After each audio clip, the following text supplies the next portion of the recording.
done better than that today. Dowering kicks inside 50. Last roll of the dice for the Blues. It's all over. A 44-point victory for the Melbourne Football Club. 21-13, 139. Have defeated Carlton 14-11, 95. 9 goals to David Neitz. And that man had a good return to football. Anthony Koutafidis, 3 goals in the second half. And, well, that's the real upside for Carlton to take out that the Cooter is back.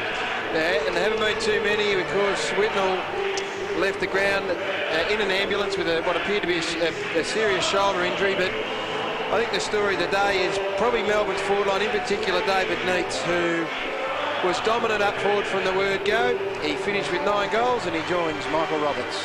9 plus 7, 16 goals in 2 weeks, Nita. This is pretty easy stuff, isn't it? Yeah, no, it's been good. The boys up the ground have been fantastic, and they're just going hard at the footy and running really hard, so gives them plenty of opportunities, which is great. Your best effort was 8 goals against Carlton back in 1996. You like playing this mob? Yeah, well, it's good. It's good that we can consolidate after last week's good win, and hopefully we can build a bit of momentum. And is there anything in the fact that the Ox, David Schwartz, is sitting out up there in retirement and you're kicking goals? No, I don't think so. But it's good that teams go well. And Cooter Mania, it was pretty difficult to judge how Carlton were going to react with him back in. Yeah, no, look, it's just fantastic to see the great players out there playing. So, obviously just to start with Cooter, but great to see him back out there. Tremendous win last week. Well done this week. Great, thank you very much, mate. Michael Roberts with the Melbourne skipper kicked 9 goals today as the Demons recorded a comprehensive 44-point victory. We will take a break, and after the break we'll wrap up proceedings here from Colonial Stadium. A pretty good afternoon for the Demons.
it was a pretty good afternoon for the Demons in the end, running out pretty comprehensive winners by 44 points.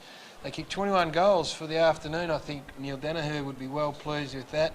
As we have a look at the goal kickers, Jared, and a familiar name there for the Carlton supporters to take something from the game. Yeah, great to see Cooter come back and kick some goals. The ball fell for him the last goal, but the others he had to work pretty hard for. And the first one, I think, was one of those moments in his footy career that he will remember and savour for a long time. Favola also got 3, but on the other page, the story of the day was David Neitz with 9 goals straight. And he won't get many opportunities to kick 2 figures, but that was one that snuck away. Yeah, well, 9 goals too in actual fact, and right before the game even started, he was identified as a player who could cause Carlton all sorts of problems because of his physical ability, both from a stand under the footy and contest one out, as well as being on the lead, and he got some exquisite delivery, particularly early in the piece. There's not a lot defenders can do about some of the kicks from Green and Uzo in particular. I think they're functioning really well at the moment and combining well with their half-back line and their midfield. They're opening up the space. The half-forward line is disciplined. They're moving up the ground. And David Neitz has been in the sort of touch, that rare touch where you know if you put it out in his direction, he's just going to gobble it up. And I think this is the greatest aspect of his match today, and that was the accuracy of his kicking. He didn't really miss one that he had a decent chance at. That was one that just went a little bit astray. And this was the other one that unfortunately didn't bounce his way, just hit the padding on the goalpost. And it was important that he had great support from Vardy, who kicked 4 goals, all in the first half, and also Russell Robinson, because it just kept the Carlton defence honest and enabled him to play one out. If we have a look at the ladder, it's still a game in progress, Essendon and the West Coast Eagles. It's, well, still those 6th, 7th, 8th positions are still pretty much up for grabs. Yeah, it's a bit of a log jam there, and certainly the Kangaroos, Hawthorn, still there as potential finalists. I reckon that's probably about it though, so it's come down to 10 teams at this early part of the season. The rest are just playing for